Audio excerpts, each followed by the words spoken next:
Assalamualaikum warahmatullahi wabarakatuh. Salam, Om Swastiastu, Namo Buddhaya, salam kebajikan, salam sejahtera bagi kita semua. Pada kesempatan ini, kami dari kelompok 7 Rombel Pendidikan Kimia 19B yang beranggotakan saya Bayu Eka Pambudi, Yosepin Debi Damayanti, Rizka Indriani Satyaningrum, dan Anggun Ardalita akan mempresentasikan tentang analisis fenomena adsorpsi. Halo teman-teman, selanjutnya kita akan memasuki bagian abstrak. Nah, abstrak sendiri secara lebih lengkap, teman-teman bisa melihat pada gambar yang sebelah ini. Nah, adsorpsi sendiri itu merupakan suatu fenomena di mana suatu fluida itu terserap atau terikat pada suatu padatan atau suatu campuran. Nah, campuran itu bisa zat penyerap, bisa adsorbent.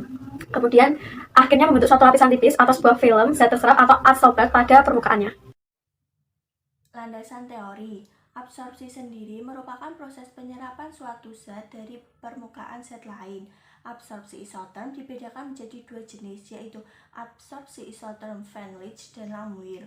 Untuk isoterm Van Leeuwen digunakan untuk mengolah data absorpsi dari larutan, sedangkan untuk isoterm Lamuir digunakan untuk menggambarkan fase gas ke fase padat absorpsi ke karbon aktif. Karbon aktif digunakan sebagai absorben karena merupakan absorben yang paling tua dan penggunaannya paling luas. Pada percobaan ini dilakukan titrasi asam basa yang tujuannya untuk mengetahui konsentrasi larutan asam yang telah terabsorpsi. Alat dan bahan. Dari tiga data, alat yang digunakan hampir sama.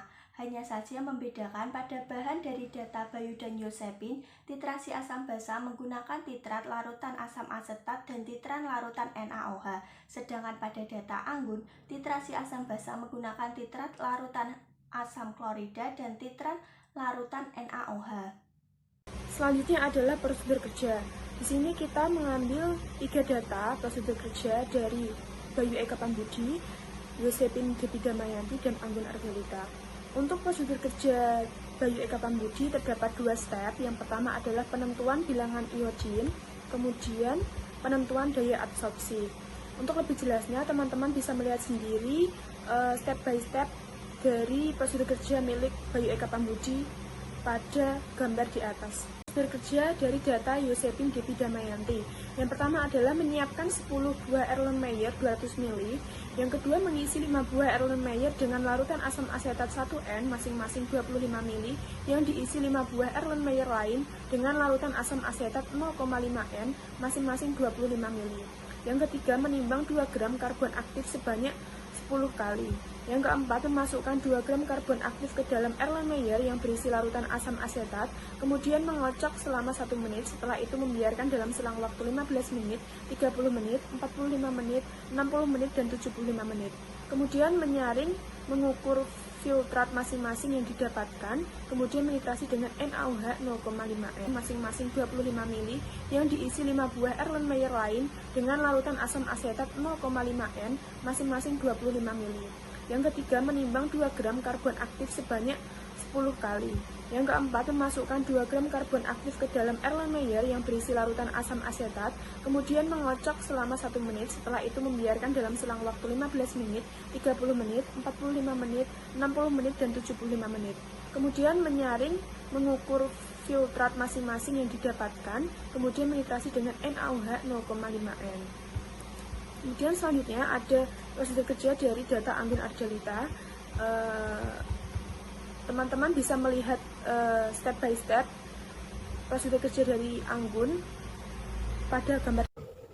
Nah, gambar di samping ini merupakan gambar-gambar tentang data pengamatan. Selanjutnya kita akan langsung masuk dalam pembahasan. Pembahasan yang pertama tentang data pengamatan dari Bayu Eka Pambudi. Di situ dapat dilihat bahwa volume titrasi lebih kecil dari titrasi awal. Jadi titrasi akhir lebih kecil daripada awal. Hal ini dikarenakan karena adsorpsi dari karbon aktif yang mengikat asam asetat. Baik, yang selanjutnya ada data dari Yosepin Debi Damayanti dan Anggun Ardalita. Berdasarkan data yang disajikan oleh Yosepin Debi Damayanti itu sudah sesuai dengan teori yang ada. Salah satu kesalahan terbesarnya pada percobaan itu ialah penggunaan asam asetat yang tidak diperhatikan kualitasnya, hanya memperhatikan dalam bentuk konsentrasinya.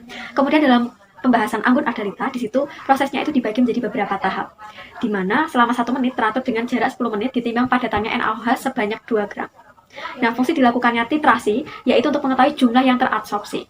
Secara lebih lengkap teman-teman sekali lagi bisa membaca dalam gambar berikut ini. Kesimpulan, adsorpsi adalah peristiwa penyerapan pada permukaan sel zat dalam fungsi waktu, di mana karbon yang bertindak sebagai adsorben dan adsorbatnya adalah larutan asam asetat. Jenis adsorpsi yang terjadi pada percobaan ini adalah adsorpsi fisika. Proses adsorpsi dipengaruhi oleh macam adsorben, macam zat yang diadsorpsi, konsentrasi adsorben, luas permukaan, temperatur, dan tekanan zat yang diadsorpsi. Semakin besar konsentrasi asam asetat yang digunakan, maka semakin besar pula jumlah zat dalam larutan asam asetat yang terserap. Semakin lama waktu yang diberikan agar larutan bereaksi dengan adsorben, semakin banyak pula jumlah zat yang diserap. Saran dari kelompok kami, yang pertama adalah dalam percobaan ini sebaiknya menggunakan asam lemah seperti asam asetat agar lebih aman atau safety bagi praktikan. Yang kedua, selalu periksa kondisi alat sebelum melakukan percobaan guna mendapatkan hasil yang lebih akurat. Yang ketiga, selalu tingkatkan ketelitian dalam pengamatan untuk mendapatkan hasil pengamatan yang optimal. Pada artikel ini, kelompok 7 mengambil dari beberapa sumber buku. Beberapa sumber tersebut dicantumkan dalam daftar pustaka pada artikel ini, yang terdapat pada bagian reference. Berikut daftar pustaka yang digunakan oleh kelompok 7. Terima kasih telah memperhatikan presentasi dari kelompok 7. Apabila ada salah kata, mohon dimaafkan. Wassalamualaikum warahmatullahi wabarakatuh.